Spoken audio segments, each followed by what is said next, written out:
నమస్తే, welcome to లైఫాలజీ. So ఇవాళ మన టాపిక్ వచ్చేసి వినాయక చవితి. అందరికీ కూడా NHTV అలాగే నేషనల్ స్టార్ ప్రేక్షకులందరికీ కూడా వినాయక చవితి శుభాకాంక్షలు. సో ముందుగా అసలు వినాయక చవితి ఎందుకు చేస్తాము, నిమజ్జనాలు ఎందుకు చేస్తాము, అసలు మనం వినాయక చవితి అంటేనే వింత వింత అవతారాల్లో మనకు చూపిస్తున్నారు. అసలు ఇవన్నీ ఎందుకు చేస్తున్నారు అనే విషయాలు మనకు తెలియజేయడానికి మనతో పాటు మన స్టూడియోలో ఉన్నారు హరీష్ తెనేటి గారు. మరి వారిని అడిగి మరిన్ని వివరాలు తెలుసుకునే ప్రయత్నం చేద్దాం. నమస్తే అండి. నమస్తే. ముందుగా మీకు వినాయక చవితి శుభాకాంక్షలు సార్. Thank you. అందరికీ ప్రేక్షకులందరికీ మీకు కూడా వినాయక చవితి శుభాకాంక్షలు. గణపతిని ఎలా పూజించాలి అని అంటారు? ఇప్పుడు మనకి ఈ రోజుల్లో మనం మండపాల్లో అన్ని చూస్తూనే ఉన్నాం. పెద్ద పెద్ద గణపతులు, మంచి డిజైనర్ల గణపతులు పెడుతున్నారు. నేను బికాజ్ సైన్స్ చదువుకున్న వాడిగా సైన్స్లోనే మాట్లాడాలి కాబట్టి, లేకపోతే నువ్వు ఇలా మాట్లాడుతున్నావు అంటారు కాబట్టి నేను యాక్చువల్ ప్రాక్టికల్ రియాలిటీ గురించి మాట్లాడుకున్నాం. నంబర్ 1 అండి, మనకి మట్టి తీసుకొచ్చి క్లేతో విగ్రహాన్ని తయారు చేసి విగ్రహాన్ని మండపంలో తీసుకొచ్చేదాకా అన్ని కట్టేస్తారు, అన్నీ చేసేస్తారు. ట్రాలీలో తీసుకొచ్చి కూర్చోబెట్టగానే అక్కడ దేవుడు అయిపోతాడు. ప్రాణప్రతిష్ఠ చేస్తారు. ప్రాణప్రతిష్ఠ చేసిన 11 రోజులు మనకి భగవంతుడిగా, తర్వాత తీసుకెళ్ళి నిమజ్జనం చేసేస్తారు. ఈ ప్రాసెస్ని మన లోపల నిలుపుకోవాలి. మనము గణపతిని మనలో ఎప్పుడూ ఉంటాడు. మనము చక్రాల్లో చెప్తే మూలాధార స్థిత గణపతి అంటారు. మన ఎనర్జీస్ అన్నీ కూడా మనం కూర్చునేటప్పుడు మఠం వేసుకుని కూర్చుంటే బేస్ ఆఫ్ ద స్పైన్, మన స్పైనల్ కార్డ్ కిందకి వెళితే బేస్ ఆఫ్ ద స్పైన్లో మూలాధారము, అన్నిటికీ ఆధారమైన ఒక ఏరియాలో 4 దళాలతో 4 పెటల్స్తో గణపతి కూర్చునుండి, ఆ గణపతి ప్రతి వ్యక్తిలో, ప్రతి జీవిలో, ప్రతి సెన్షియేట్ బీయింగ్లో ఉంటాడు మూలాధారం దగ్గర. ఎప్పుడైతే ఆధారమైన గణపతికి నువ్వు ప్రాణముతో ప్రతిష్ఠ చేస్తావో, ప్రాణము ఈజ్ యువర్ బ్రెత్. నీ బ్రీద్ ఎంత డీప్గా ఉండాలి అంటే వెన్ యూ బ్రీద్ ఇన్, ఆ లోపల గణపతికి అది ఒక అభిషేకంలాగా అవ్వాలి. దట్ వే ప్రాణప్రతిష్ఠ అంటారు. ప్రాణప్రతిష్ఠ మన లోపల అలా ప్రతిష్ఠ చేసుకుంటే, ముందు గణపతి అనగానే కోరికలు. మూలాధార చక్రం ఇస్ డిజైర్ సెంటర్, భూమి సెంటర్. అందుకే మనం మట్టి తీసుకొచ్చి చేయడము అంటే ఎర్త్ అండ్ మెటీరియల్ ఎందుకు అంటే క్లే, వీటికి సంబంధించిన డిజైర్స్ అన్ని, కోరికలన్నీ ఇక్కడే. ఇక్కడ ఒక పాయింట్ చెప్తాను, మీకు గుర్తుపెట్టుకోండి. మనిషికి ఏ కోరిక తీర్చుకోవాలన్నా స్వర్గంలో ఏవో కోరికలు ఉండవు. యాక్చువల్గా అది రాంగ్ చెప్పడం. కోరిక అంతా ఇక్కడే. భూమి ఈజ్ ద హయ్యెస్ట్ కోరిక సెంటర్, ప్లెజర్ సెంటర్ ఇక్కడ. నువ్వు వేరే లోకాలకు ఎక్కడికైనా వెళ్తే పీస్ సెంటర్, అది ప్రశాంతత, పీస్ ఆఫ్ మైండ్ ఉన్నది అక్కడ. ఇక్కడ ప్లెజర్. అందుకే భూమి ఏవైతే ప్లెజర్స్ అన్నీ ఇవ్వాలో నీకు భూమిలో ఉన్నంత వరకే. ఎప్పుడైతే కలిసిపోతావో అంత పీస్ సెంటర్ అయిపోతుంది. ప్రశాంతత, మనస్సు ప్రశాంతత వెళ్తాయి. అందుకని అలాంటి భూమికి, భూమిలో ఉండే తత్వం ఏంటంటే కోరికలు. ఆ కోరిక తీరాలి, ఈ కోరిక తీరాలి, అలా ఉండాలి, ఇలా ఉండాలని చెప్పి ఆ కోరికలు తీర్చే సెంటర్ మూలాధారంలో బాగా తిష్ట వేసుకుని కూర్చున్న గణపతి, మూలాధార గణపతి. ఆ గణపతిని మనం ప్రాణప్రతిష్ఠ ద్వారా ప్రతిష్ఠించుకోవాలి. అది చతుర్థి రోజున వెరీ వెరీ ఇంపార్టెంట్. మంచి రోజు చతుర్థి రోజున అమ్మవారి సైతం గణపతిని ప్రతిష్ఠ చేసింది కాబట్టి మనము చతుర్థి రోజున ప్రాణప్రతిష్ఠ చేసుకోవాలి. ఇది నంబర్ 1. సో గణేష్ చతుర్థి అనగానే కూడా గురువు గారులని లేదంటే పంతులని ఇలా మనం క్వశ్చన్స్ చేసాం. సో ఫస్ట్ టైం మనకు ఒక డాక్టర్ గారు దొరికారు. సో వారిని అడిగి తెలుసుకునే ప్రయత్నం చేద్దాం. సో ఎక్కువగా వినాయకులు అనగానే ప్లాస్టర్ ఆఫ్ ప్యారిస్ తయారు చేస్తారు. అవి నీళ్ళలో కలపడం వల్ల మంచిది కాదు అని అంటారు. సో స్పిరిచువల్ వేలో మేము కొన్ని విన్నాం, ఏ మంచిది కాదు అని అంటే అది ఇది అని చాలా విన్నాం. యాజ్ ఎ డాక్టర్గా మీరేం చెప్తారు? ఎప్పుడు కూడా పర్యావరణాన్ని కాపాడుకోవడానికి అన్ని సిస్టమ్స్ వచ్చాయి, మనకు వచ్చిన మెథడాలజీస్ అన్నీ. కానీ over a period of time plastic వచ్చింది, పెయింట్లు వచ్చాయి, ఆయిల్ పెయింట్లు వచ్చాయి, ఇవన్నీ. మట్టి గణపతి, మనకి ఇంకా పసుపు గణపతి, పసుపుతో తయారు చేసింది, అమ్మవారి నలుగు పిండితో తయారు చేసింది. సో గణపతిని ఎప్పుడు కూడా మట్టి గణపతి ఎప్పుడూ ప్రిఫరబులే. ఇది ఈ రోజుల్లో ఎలా అయిపోయిందంటే, అది ఒక పాయింట్గా చూపించి మీరు పెయింట్లు వేస్తున్నారు కాబట్టి పర్యావరణం పాడైపోతుందని ఒక బ్యాచ్ మొత్తం వినాయక చవితి యొక్క సిగ్నిఫికెన్స్ని తగ్గించే ప్రయత్నంగా మాట్లాడుతున్నాయి. దానికి రిబౌండ్గా మనం మా ఇష్టం వచ్చిన గణపతులు మేము పెట్టుకుంటామని వచ్చింది. కానీ నిజానికి ఎప్పుడు కూడా ప్రకృతి నియమాల సారము మనం మట్టిలో అలా వేయగానే కరిగిపోయేటట్టుగా మనం నిమజ్జనం చేస్తే, ఈ నిమజ్జనం అనేది ఇప్పుడు కాదండి, మనం ఈ పెయింట్లు ఇప్పుడు మాట్లాడుతున్నాం. ఋగ్వేదం టైంలో 10th శ్లోకం ఋగ్వేదంలో కూడా చెప్పారు, అగ్ని నీళ్లలో నిమజ్జనం అవుతుంది అప్పుడే పునీతం అవుతుంది అని చెప్పి. అథర్వణ వేదంలో చెప్పారు 4th chapter 16th verseలో. తైత్రీయ ఉపనిషత్తులో చెప్పారు, తర్వాత తైత్రీయ సంహితలో చెప్పారు, తర్వాత మహాభారతంలో శాంతి పర్వంలో చెప్పారు, గణేష పురాణంలో కూడా చెప్పారు. ఇన్ని రకాలుగా ఇన్ని ఏరియాల్లో నిమజ్జనము, మట్టిని క్లేని నీళ్లలో వేయడం అనేది ఒక గ్రేటెస్ట్ మెథడాలజీ. అది ఎప్పటి నుంచో చెప్తూ వచ్చారు. మనం అలా లెక్క వేసుకుంటూ వెళ్తే చాలా. ఈ మధ్య ఆయిల్ పెయింట్లు వచ్చి మన తెలివితో మనం మనుషులు మార్చుకున్నాం, కానీ ఎప్పుడూ నీళ్లలో మట్టిని కలపడము, మట్టి వేయడము, అది సెటిల్ అవ్వడము, ఇది చాలా చాలా సిగ్నిఫికెంట్ వాల్యూ ఉంటుంది మనకి. ఉపయోగం కూడా అలాంటి మట్టి, అలాంటి క్లే ఉపయోగం కూడా. సో పర్యావరణాన్ని కాపాడుకోవడానికే హిందుత్వంలో ఉండే ఏ పండగైనా సరే కొంత మధ్యలో డీవియేషన్స్ అవుతుంటాయి. ఇప్పుడు అందరినీ ఒక్కొక్కలా చూడలేం. మీరు నమ్మరు, నేను ఒకసారి చూసాను, ట్యాంక్ బండ్ వైపు వెళుతుంటే కొంతమంది అబ్బాయిలు పువ్వులు, మిగిలిపోయిన దేవుడి మీద ఉండే పువ్వులు అవన్నీ తీసి అక్కడ రోడ్డు మీద వెళ్తున్న అమ్మాయిల మీద కొడుతున్నారు. పిచ్చోళ్ళు ఎక్కడ పడితే అక్కడ ఉంటారండి. జనాల్లో తప్పుదారి పట్టే వాళ్ళు ఉంటూనే ఉంటారు. కానీ యాక్చువల్ విధానం ఏంటంటే నిమజ్జనం చేయడం అనేది ఒక గ్రేటెస్ట్ ప్రాసెస్. ఆ ప్రాసెస్ని కొంతమంది తప్పుదారి పట్టించినా మనమందరము కూడా హిందుత్వాన్ని కాపాడే వాళ్ళ ఎవరున్నా సరే వాళ్ళందరూ దీన్ని మట్టి గణపతుల్ని, ఎంత పెద్ద గణపతి అయితే నీకు ఎంత కూర్చోగలిగితే నీ శక్తి ఎంత ఉంటే అంత, అట్ ద సేమ్ టైం అది కలిపినప్పుడు పర్యావరణానికి ఏ ప్రాబ్లం కాకుండా చేసుకోవడం మన అందరి ధర్మం. ఎందుకంటే మనకి ఎప్పటి నుంచో చెప్పారు ఇది చాలా చాలా చాలా ఇంపార్టెంట్ అని. మధ్యలో వచ్చి ఈ పెయింట్లు, ఈ డెకరేషన్లు, ఇవన్నీ గ్రూపులు కట్టడాలు, ఇవన్నీ డివేట్ అయ్యాయి. కానీ యాక్చువల్గా అయితే పర్యావరణాన్ని కాపాడడానికి ఇలాంటి మెథడ్స్. సో కంపల్సరీగా నిమజ్జనం అనేది గ్రేట్ ప్రాసెస్, దాన్ని కంపల్సరీగా మనం ఫాలో కావాలి. అట్ ద సేమ్ టైం మట్టి గణపతులు, క్లే గణపతులు, ఇప్పుడు మనకి కోల్కతా క్లే అని వస్తుంది, అది యాక్చువల్లీ చాలా user friendly and nature friendly అని చెప్తారు. అట్లాంటి వాటిలో మనం ఎంతైనా చేసుకోవచ్చు. ఎప్పుడు వినాయక చవితిని చెయ్యకూడదు, ఇలాంటి పర్యావరణానికి ఇలా వస్తాయి సైజులు తగ్గించండి, ఇలా చేయకూడదు అనే రూలే లేదు. అలా ఉండకూడదు, కంపల్సరీగా చేయాలి. ప్లస్ నేను ఇందాక చెప్పినట్టు మనలో ప్రాణప్రతిష్ఠ చేసుకుని ఆ గణపతిని ఎందుకు నిమజ్జనం చేసేస్తామంటే, ఈ గణపతి ఒక్కసారి అన్వాంటెడ్గా మనం ఒక ప్రాసెస్ లేకుండా, ఒక గురువు లేకుండా అది కదిలిపోతే you will get too many desires. పిచ్చి పిచ్చి కోరికలు పుట్టేస్తాయి, ఈగో వచ్చేస్తుంది. అట్ నేనే చేశాను, నేనే సాధించా, నా ముందు మీరెంతరా అని ఈగో వస్తుంది. కాబట్టి అది ఒక టైప్ ఆఫ్ నిమజ్జనం. తీసేయి, కొన్ని వదిలించేసుకో, దాటి పైకెళ్ళు అని మీనింగ్ అనమాట. సో ఇది అర్థం కావడానికి టైం పట్టిన పాయింట్ అయితే అది. చాలా అద్భుతంగా చెప్పారండి. ఇప్పుడు మనం వినాయక చవితి అనగానే కూడా ఇంతకుముందు వినాయకులు వేరు, ఇప్పుడు వినాయకులు చూస్తే 6 ప్యాక్ వినాయకుడు అని చెప్పి రకరకాలుగా, ఇక అవి చెప్పలేము, కొన్ని అయితే చెప్పలేము, ఆ రకంగా తయారు చేస్తున్నారు. అది ఎంతవరకు కరెక్ట్? అసలు చాలా రాంగ్ అండి. అది ఎంత రాంగ్. నీకు భక్తిని నువ్వు రాంగ్ దారి పట్టించి ఇష్టం వచ్చినట్టుగా చేసి అది ఒక ఫన్గా అనుకుని, నేను చూసా ధోని వినాయకుడు అని, బాహుబలి వినాయకుడు, వెరీ అంటే ఇంకా వాళ్ళకి ఏం చెప్పాలి అలాంటి వాళ్ళకి. నువ్వు అండ్ అది తప్పుడు మార్గం అని తెలిసినా కూడా నా భక్తి నా ఇష్టం, నేను ఇట్లాగే ఉంటా అని అడ్డంగా వాదించే వాళ్ళు చాలా ఎక్కువైపోయారు ఈ రోజుల్లో. మనకు ఒక సిస్టమ్ తెలియక ఇష్టం వచ్చినట్టుగా. సో అలాంటివి చేయకుండా ఉండి, ఎందుకంటే మన భక్తికి, మన హిందుత్వంకి, మన పూజలకి మనమే ఒక రాంగ్ మార్గం తీసుకెళ్తున్నట్టు అవుతుంది. కాబట్టి ఖచ్చితంగా అలాంటి పని చేయకూడదు.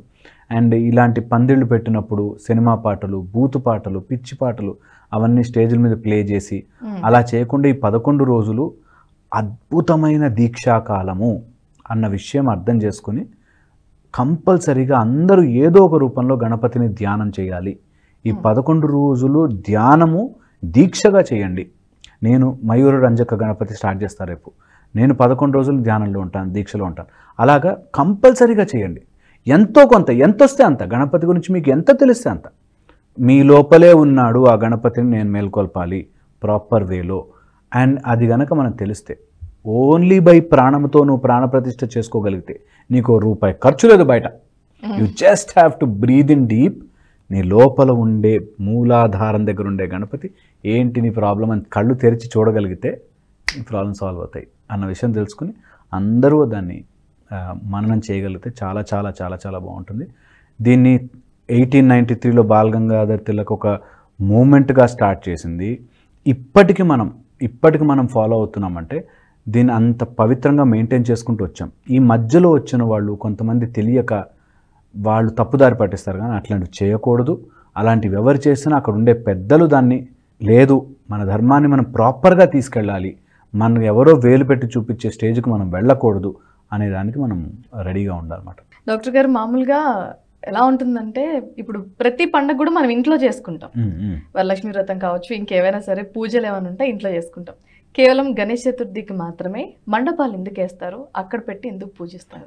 సో ఇప్పుడు ఏమైందంటే ఇది ఒక సోషల్ మూమెంట్గా స్టార్ట్ అయింది. మనకి యాక్చువల్గా ఇంట్లో ప్రతి ఇంట్లో చేసుకోవాల్సినది ఇంట్లో చేసుకుంటూ ప్లస్ సోషల్గా కొంతమందికి ఏమైపోతుందంటే ఇంట్లో చేసుకోలేని పరిస్థితి. కొంతమంది ఈ కథతో పాటు మనకేముంటుంది, చంద్రుడిని చూడకూడదు, కథ వినాలి, కథ విని పూజ చేసుకుని అక్షింతల తల మీద వేసుకుంటే కానీ నీకు నీలాప నిందలు తగ్గవు అని చెప్పి ఉంటుంది. శ్రీకృష్ణ పరమాత్ముడు సైతం ఆ నీలాప నిందలు పడ్డాడు అని ఉంటుంది. దీని మీనింగ్ ఏంటంటే చంద్రుడిని చూడకుండా ఒక రోజు ఉండాలి. యాక్చువల్గా ఆ కాలం అయ్యేదాకా చంద్రుడిని చూడకూడదు అంటారు. చంద్రుడు జనరల్గా మనస్కారకుడు, మైండ్.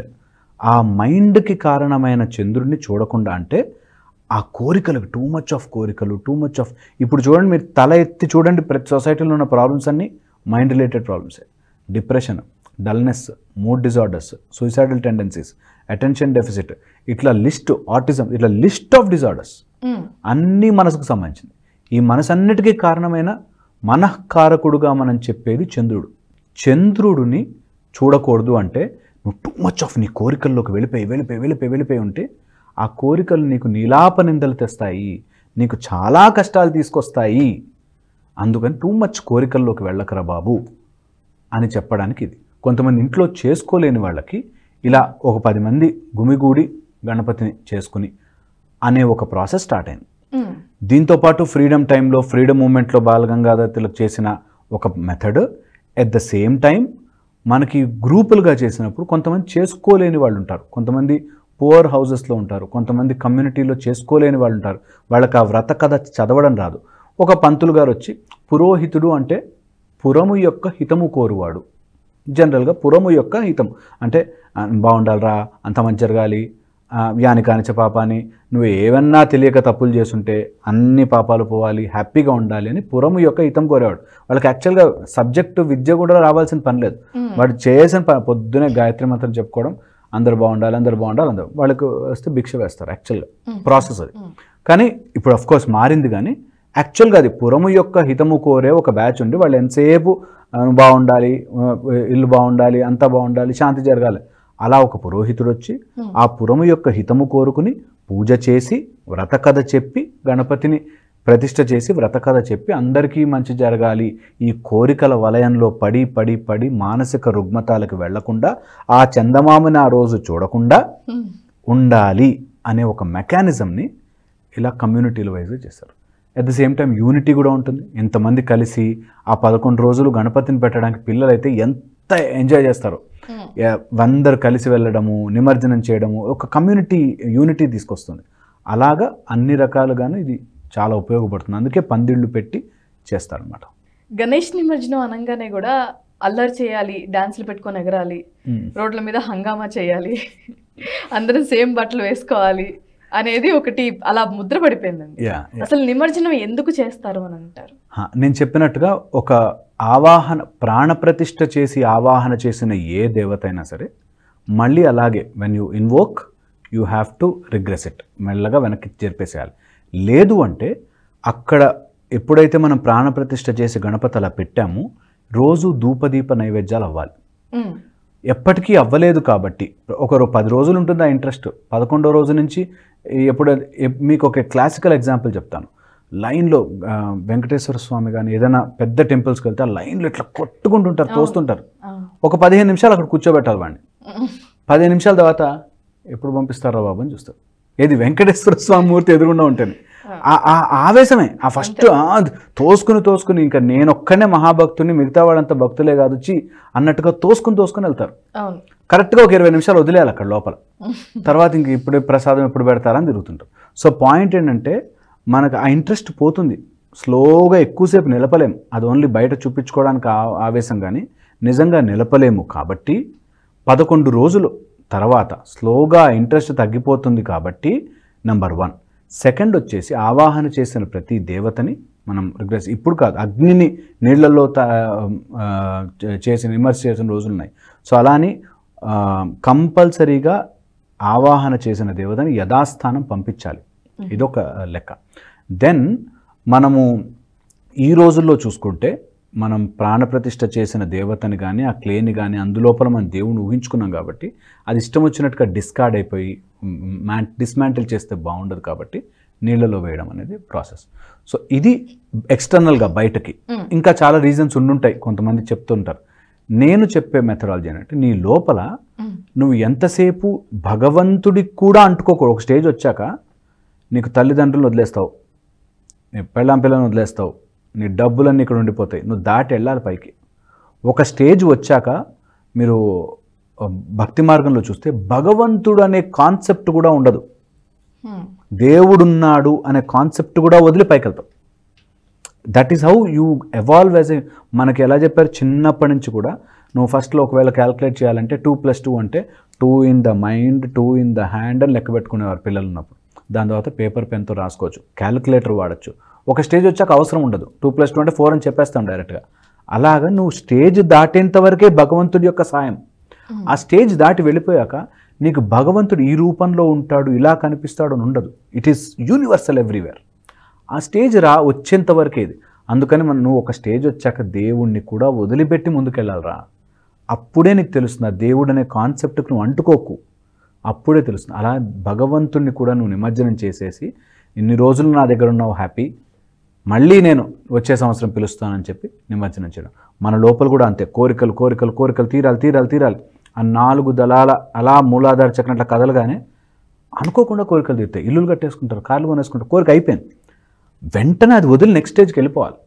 లేదు అక్కడే ఉండిపోయామంటే 2 బిల్డింగులు కాదు 8 బిల్డింగులు కావాలి, 20 కావాలి, 30 కావాలి, కోరిక తినేస్తుంది మనం. సో మాయ ఎట్ ఎవ్రీ లెవెల్ ఆపుతుంది కాబట్టి కంపల్సరీగా దాన్ని మనం ఆపుకోగలగడం రావాలి. అందుకని ఆ కోరికని అక్కడతో నిమజ్జనం చేసి నెక్స్ట్ స్టేజ్కి వెళ్ళడానికి ఒక ప్రాసెస్. అండ్ గణపతి నిమజ్జనం చేయడానికి నిజంగా శాస్త్రం తెలిసిన వాళ్ళు చాలా విషయాలు చెప్తారు. నేను ఓన్లీ కనుక్కోవడానికి, అంటే అన్నీ చెప్పలేము కాబట్టి కొన్ని విషయాలు చెప్తున్నాను, కానీ చాలా అద్భుతమైన సైన్స్ ఉంది దీని వెనకాల. అద్భుతమైన సైన్స్ అంటే మనకి హ్యూమన్ బ్రెయిన్కి అర్థం కాని విషయాలన్నీ ఉంటాయి. సో బేసిక్ లాజిక్ ఏంటంటే నువ్వు అట్లా భగవంతుడిని కూడా ఓ శరీరంలో ఆవాహన చేసావు అంటే మళ్ళీ యథాస్థానం ప్రవేశం చేయాలి కాబట్టి పంపించేయాలి, మళ్ళీ వచ్చే సంవత్సరం తెచ్చుకోవాలి. అండ్ తెచ్చుకున్న ప్రతిసారి ప్రతిష్ట బాగా చేసుకుని ఈ 11 రోజుల సాధన మాత్రమే నీ దగ్గర ఉంటుంది. మిగతా అవన్నీ ఫామ్స్, బయట ఫామ్స్ అన్నీ కలిసిపోతాయి. మట్టిలోంచి వచ్చింది మట్టిలో కలిసిపోతుంది. ఎర్త్ అండ్ మెటీరియల్ నీ భూమి యొక్క తత్వం భూమిలోకి వెళ్ళిపోతుంది, ఆ భగవత్ తత్వం మాత్రం నీలోకి ఎక్కుతుంది. అది అర్థం చేసుకోవాలి. వేలకు వేలు పెట్టి వినాయకులు కొంటవే కాదు, చిన్న పసుపు ముద్దతో కూడా మనం దాన్ని పూజిస్తూ సాధన చేసుకోవచ్చు అని చెప్తున్నారు. Absolutely important. అండ్ ఈ టైంలో 2 ముఖ్యమైన బీజాక్షరాలు. బీజము అంటే నీలో సీడ్, అలాంటి సీడ్ గమ్ గణపతి లేదా లం అనే పదము. దాంతో నిజంగా మూలాధార చక్రం కదులుతుంది. ట్రై చేయండి, బ్రీద్ లోపలికి తీసుకోండి, హోల్డ్ చేయండి. ఆ హోల్డ్ చేసినప్పుడు గణపతికి అభిషేకం అవుతున్నట్టు నీ లోపల ఉండే మూలాధార చక్రంలో ఉండే గణపతి 4 దళాలతో 4 పెటల్డ్ వరద, శ్రేయ, షండ, సరస్వతి అనే 4 కలిపి ఉంటారు. ఆ గణపతిని నువ్వు అభిషేకం చేస్తున్నట్టు, ఆ గణపతికి ప్రాణం ప్రతిష్ఠ చేస్తున్నట్టు చేస్తే ఆటోమేటిక్గా నీలో లైఫ్ వస్తుంది, కోరికలు తీరుతాయి. లం కానీ గమ్ కానీ ప్రయత్నం చేసి చూడండి.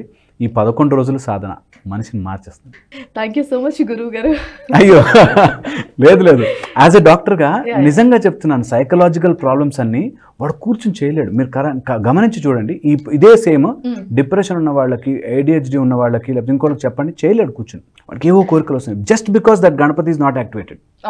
ఒక చిన్న పని, నీకు ఎన్ని మెంటల్ ప్రాబ్లమ్స్ జరిగిపోతాయి తెలుసా, మైండ్ రిలేటెడ్ ప్రాబ్లమ్స్. జస్ట్ నేను కూర్చుని 11 రోజులు సాధన చేస్తాను, తీరలేదేంటి కాదు, నీ లోపల చేంజెస్ స్టార్ట్ అయిపోతాయి. చేసేదాన్ని మీకు కాన్సన్ట్రేషన్ ఉంటే ఖచ్చితంగా సాల్వ్ అవ్వడం స్టార్ట్ అవుతాయి. ఇది ఇప్పుడు మన సైంటిఫిక్ బ్రెయిన్స్కి అర్థం కాకపోయినా ఎప్పటి నుంచో వస్తున్నది. మన పూర్వీకులు, గురువులు చెప్పారంటే వాడు ₹1 తీసుకోకుండా, పేటెంట్ చేసుకోకుండా, దేన్ని దాచిపెట్టుకోకుండా మనకి ఇంత నాలెడ్జ్ ఇచ్చారు. దాన్ని వాడుకుని తీరాలి. ప్రయత్నపూర్వకంగా మెడిటేషన్ ఆన్ గణపతి చెయ్యండి. ఖచ్చితంగా మైండ్ రిలేటెడ్ ప్రాబ్లమ్స్ ఏమున్నా సరే, యాజ్ నేను చూస్తున్నాను కాబట్టి రోజు ఖచ్చితంగా చేయండి. ఇది ఫస్ట్ స్టెప్గా తీసుకోండి. ఈ చతుర్థి, ఈ చవితి మీ ప్రాబ్లమ్స్ అన్నీ సాల్వ్ చేసి, విఘ్న వినాశక చేసి, మీకున్న ప్రాబ్లమ్స్ హర్డిల్స్ మైండ్లోనే మనం పెట్టుకుంటాం ఎన్నో విఘ్నాలు, ఆ విఘ్నాలన్నీ జరిపి గెలుపునిచ్చే విఘ్న వినాశకుడు గణపతి మీకు అందరికీ మంచి చేయాలని, ఆ హేరంబ గణపతిని నాతో పాటు మీరు అందరూ కూడా చేయాలి కంపల్సరీగా. నేను 11 రోజులు చేస్తాను. చాలా బాగుంటుంది life. Thank you so much Harish గారు, ఎంతో వాల్యుబుల్ వర్డ్స్ మాతో పంచుకున్నందుకు థ్యాంక్ యూ సో మచ్.